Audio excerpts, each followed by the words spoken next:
E o negócio é o seguinte, eu sei que muita gente reclama de barulho de suspensão de Citroën, Peugeot, tá? Então hoje eu vou mostrar para vocês uma coisa que muita gente acaba não achando que dá um barulho tão forte na suspensão, tá? Eu vou tentar captar esse som aqui para mostrar para vocês de onde vem o real barulho, tá? Então eu vou entrar aqui um pouco debaixo do carro para mostrar uma coisa para vocês. Aqui tá sem a capa e tal, né? Ó, isso aqui, esse aqui é um par de a bieleta, tá? Elas são trocadas aos pares. Olha a folga que tem aqui,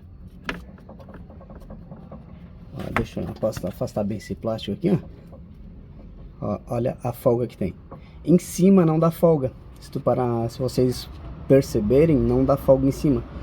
Mas aqui, olha aqui como ela tá, ó, como ela tá com uma folga excessiva.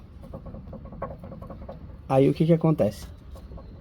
O pessoal vem, troca suporte de coxim, troca rolamento de coxim, troca bandeja, troca bucha de bandeja, e o barulho é isso aqui, ó.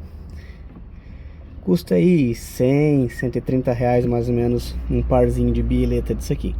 Aí eu vou mostrar do outro lado ali também para vocês perceberem o barulho que faz. Ó, aqui, ó. Deixa eu pegar bem aqui para tentar filmar bem. Tô filmando com a mão só, hoje eu tô sem suporte aqui. Ó.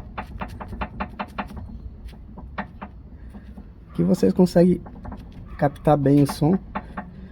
E assim, ó, já foi trocado aqui, né, no caso, eu fiz porque realmente estava estourado, né, eu troquei bandeja, coloquei 2 pares de bandeja original no carro e ainda não troquei isso aqui, ó.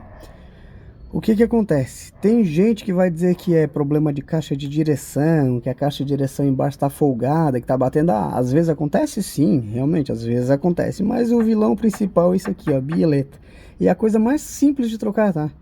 Vem aqui, ó, ela tem uma travinha aqui, ó, um Torx, né? Vem aqui, tirar essa porca, travando isso aqui até um alicatezinho. E lá em cima vai ter a mesma coisa, tá? Lá em cima vai ter a mesma coisa. Vem aqui, troca e vai rodar com o carro. Não tem certeza se é a bieleta? Cara, vai embaixo do carro e faz esse joguinho, ó. Olha a folga absurda que tem aqui. E daí tu acha que tem um monte de coisa solta no carro e é um parzinho de bieleta que custa em média 130 reais.